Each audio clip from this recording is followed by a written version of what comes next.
Kathleen O'Donnell, and I work at Twin Cities Public Television. I'm the Director of Family and Education Services.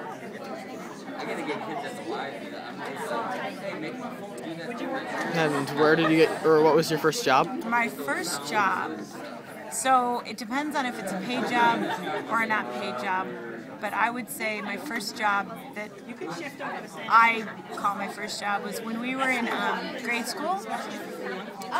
The older kids actually watched the younger kids during the lunch hour, believe it or not. And so 6th graders got to be lunch girls, where the teachers would go on lunch break, and a 6th grader would go into the classroom of a 1st, 2nd, 3rd, or 4th, or probably 5th grader and take care of them, believe it or not, during lunch hour.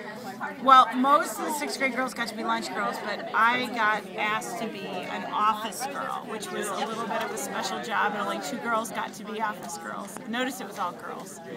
And we got asked to answer the phones in the school office and take care of kids that came in with scraped knees off the playground while the office ladies got to take their lunch break. So that was my first job in 6th grade.